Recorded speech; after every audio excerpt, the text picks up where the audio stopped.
Guyanto korobai, guyanto koadu, guyanto korobai, guyanto kosadu, guyanto kofaya dangamadu, guyanto koduku satani adu gadu.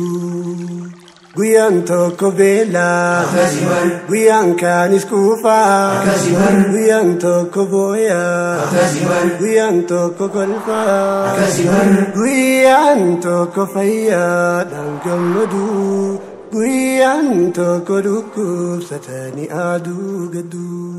Guyanto kobela, guyankanis kufa, guyanto koboya, guyanto kokolfa, guyanto kofaya dangamadu, guyanto koduku satani adu gadu. Oh oh oh oh, adunya ndabare.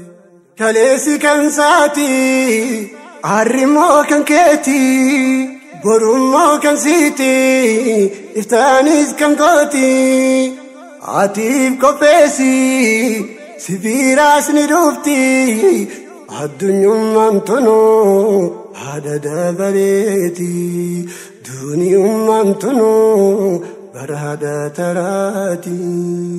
Adunyan dabare marafuni dabra yerosa egate bakka walgedara galgala ganama waymale wauma jirenyi fogiso numa jijirama mujrimni bokiso amati se ada muminni midames boruni gamada kanaf ya boleso iradisiyada kanaf ya boleso ifilakiyada addunyum mantono adada bareti duniyum mantono barada tarati. Guyanto koroba, guyanto koadu, guyanto koroba, guyanto kosadu, guyanto kofaya dangamadu, guyanto koduku satani adu gadu. Guyanto kobela, guyanto kokufa, guyanto koboya, guyanto kokolfa, guyanto kofaya dangamadu, guyanto koduku satani adu gadu. Guyanto kofaya dangamadu, guyanto koduku satani adu gadu.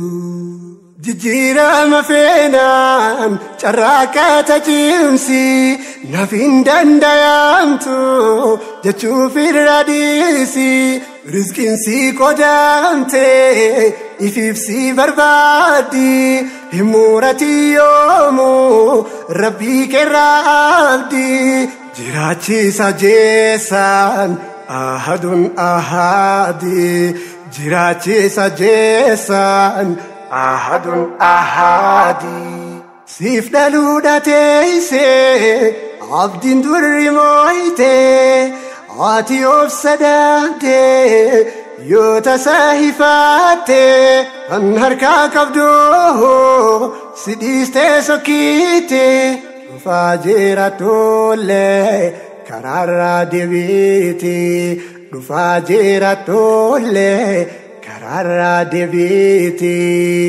tawakkul gari rabbi tirikachun egacha hojjata diriki sabab sachun wan fete argachun ardi tatafachun wayade argachun ardi tatafachun kalesi kansagati arrimo kanketi borumo kansiti iftanis kankoti Atiif kopheesi si biras ni dhufti addunyummaan tunuu haadha dabareeti duniyummaan tunuu bara haadha taraati addunyummaan tunuu haadha dabareeti duniyummaan tunuu bara haadha taraati. Guyyaan tokko rooba guyyaan tokko aduu guyyaan tokko rooba guyyaan tokko saduu guyyaan tokko fayyaadhaan gammadu guyyaan tokko dhukkubsatanii aduu gaduu addunyaan dabaare. Abo hirrafini kee milkii dhufaa jirtu simachuuf qophaa'e.